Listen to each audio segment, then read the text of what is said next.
Hi friends, আজকে বিকাল থেকে ব্লগটা স্টার্ট করছি। প্লিজ তোমরা সাথে থেকো, পাশে থেকো। তো চলো, এই যে দেখো সেজেগুজে রেডি হয়ে গেছি। হ্যাঁ, বেরোচ্ছি একটা জায়গায়, মেয়েকে আমি রেডি করে দিয়েছি। যাব আজকে গানের ম্যামের বাড়িতে, কারণ কবি প্রণাম হবে আজকে।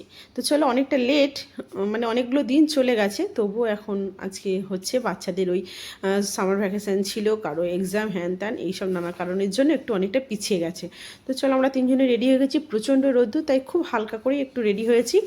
যাব বাইকে করে একটু দূরে, তো তাই জন্য একদম সবাই তিনজনে রেডি হয়ে গেছি। এখন 5টার মতো বাজে, আর ওই পড়ন্ত রোদ্দুর, তো ভীষণ একটা গরম। আর এই যে আমরা লিফটে করে নামছি। তো চলো, সাথে থাকো, বেশ ভালো লাগবে। কি করছি, কতটা যাচ্ছি, সবটাই তোমাদের সাথে শেয়ার করব। আর এই যে দেখো, আমার মাই প্রিন্সেস বেরোলো লিফটের ভিতর থেকে। তো চলো, আজকে তো সানডে, তাই জন্য পার্কে গাড়ি কিছুটা আছে, কিছু গাড়ি আবার বেরিয়েও গেছে। কারণ সানডে স্যাটারডেতে পার্কিংয়ে এতটুকু মানে দাঁড়ানোর জায়গা থাকে না, এত গাড়ি থাকে। তো যাই হোক, এই যে বেরিয়ে গেছি। মেয়েকেও এরকম হালকা একটা পরালাম, কারণ মেয়ের গান আছে, নাচ আছে, তাই জন্য। আর শাড়িটা আর পরালাম না, এইভাবেই একটা হালকা ড্রেস পরিয়ে দিয়েছি, যাতে ও পারফরমেন্সটা করতে পারে। আর আকাশের ওয়েদারটা দেখো, দারুণ লাগছে, জাস্ট ওয়াসাম আকাশটা। তো এইভাবে আমরা ওই দিয়ে আমাদের মানে বাহন চলে এসেছে আমাদেরকে নিয়ে যাওয়ার জন্য। তো মেয়ে তো উঠে গেল, তারপরে আমি একটু ওদেরকে ভিডিও নিয়ে তারপরে আমি উঠে যাব। তো চলো, সাথে থাকো। আর কেমন হচ্ছে ভিডিওটা অবশ্যই জানিও। আর আমাদের এই যে রাস্তায় বেরিয়ে গেছি, যেহেতু এখন রোদ্দুর আছে আর হালকা কিছু কিছু লোকজন আছে, আমরা রোডের উপর চলে এসেছি।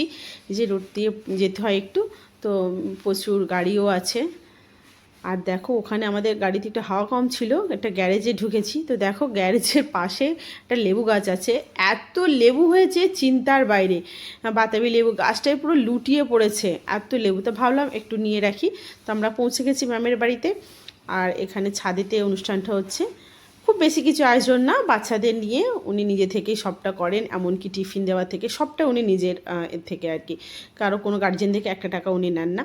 তো যাই হোক, এই যে বিশ্বকবি কবিগুরু তোমায় প্রণাম। তো মেয়ে এখানে ফুল দিল, প্রত্যেকটা স্টুডেন্টই ফুল দেবে। তো মেয়ে আগে কয়েকজন এসেও গেছে, এখনও অনেকজন আসতেও বাকি আছে। তারপর অনেকের আবার শরীর খারাপ, কারণ এই বৃষ্টির ওয়েদার, ঠান্ডা গরমে তো অনেকের শরীরটাও খারাপ করেছে। তো এই জন্য কয়েকজন এসছে, আবার কয়েকজন আসবে, আবার কয়েকজন আসবেও না, এরকম আর কি। তো এইদিকে পাশে দেখতে পাচ্ছ, এখানে মেয়ে মানে ওদের টিফিন আছে, প্রোগ্রাম এসেছে। প্রত্যেক বছরই টিফিনটা ভালোই রাখে ম্যাম। এর জন্য কিন্তু সত্যি কথা, কারো থেকে একটা টাকাও নেন না, ওনার থেকে নিজের তরফ থেকে খুশি করে সবাইকে, বাচ্চাদেরকে দেয়।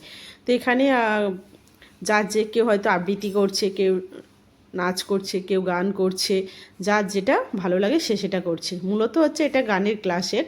তো এখানে মেয়ে একটু নাচ করছে, আর তারপরে গান। মেয়েরও শরীরটা ভালো ছিল না, প্রচণ্ড কাশি হচ্ছিল। তো ভালোভাবে হয়তো প্র্যাকটিসও করেনি, ভাবলাম হয়তো করবে না, তারপরে ম্যাম বলাতে বলে আমি পারবো বলে করলো। তো আবার যেহেতু গানের সুরের একটা লাগে, তো অনেকক্ষণ দম নিয়ে করতে হচ্ছে, একটু কষ্ট হয়েছে, পরে অনেকক্ষণ কেসেছে জানো তো। তো যাই হোক, সবার পারফরমেন্স হয়ে গেছে। আর এখানে ওদেরকে টিফিন দেওয়া হচ্ছে, যে ম্যাম দিচ্ছে টিফিন। আর ওরা তো এইটা পাওয়ার জন্য মানে খুবই উৎসুকিত, মানে খুব খুশি আর কি, কখন আমরা টিফিনটা পাবো। আর যেহেতু প্রত্যেকবারে ম্যাম টিফিনটা খুব ভালোই রাখে, মানে ওদের পছন্দ মতোই রাখে। তো সেক্ষেত্রে আর আমাদেরকে তো চা বিস্কুট খাইয়েইছে, প্রত্যেকবারেও তাই করে, চা বিস্কুট থাকে আর সন্দেশও থাকে আর কি, মানে যে কোনো মিষ্টি একটা থাকে। তো যাই হোক, আমরা সবাই মিলে খুব আনন্দ করলাম, খুব। আর অনেকজন, সব মায়েদের সাথে দেখা হলো, গার্জেনদের সাথে অনেক গল্প আড্ডা সব কিছুই হলো। সন্ধেও হয়ে গেছে, এবার আমাদের ফেরার পালা। তবে একটাই কি সমস্যা, ম্যাম প্রোগ্রাম ফেললে না বৃষ্টি হয়। তো আজকে আর বৃষ্টি হয়নি। আর রাত্রিরে এসে আমাদের ঝটপট করে একটা কিছু রান্না বানিয়ে নিলাম। এই যে পটল কেটে নিয়েছি, একটা পটলের আর কি ভালো রেসিপি বানাচ্ছি, তোমরা কিন্তু ফলো করো, বেশ ভালো খেতে লাগে। পটলগুলো আমি কেটে নিয়েছি, কিন্তু খোসা ছাড়াইনি, তোমরাও কিন্তু খোসা ছাড়াবে না। আমি এখানে লবণ, লঙ্কার গুঁড়ো, হলুদ গুঁড়ো মাখিয়ে ভেজে নিয়েছি উল্টে পাল্টে, আর শুকনো লঙ্কা ভেজেছি, পেঁয়াজ কুচিও ভাজবো, আর সেদ্ধ আলু করেছি, দিয়ে তেল লবণ দিয়ে ভালো করে মাখবো। পটলটা আবারও বলছি, কেউ ভেজে মানে ছাড়িয়ে ভাজবে না, ওই খোসা সমেত জাস্ট একটু ওপরে যে খোসাটা থাকে আর চেঁচে ফেলে দেবে, দিয়ে তারপরে মাখবে। খেতে একবার বানিয়ে দেখো, এইভাবে দারুণ খেতে লাগে। আমরা পটল ভাজা, পটল সেদ্ধ খেয়েছি, কিন্তু এইভাবে একবার ভেজে, খোসা সমেত ভেজে একবার মেখে দেখো। আর সাথে নিয়েছি গন্ধরাজ লেবু আর গা ঘি, মানে বাড়ির তৈরি ঘি, আহা হা, এ বলার কথা নয়। একটু লেবু নিলাম আর ওই আলু মাখা, দারুণ দারুণ, পুরো একদম স্বর্গের সুখ পাওয়া মতো একদম একটা ব্যাপার।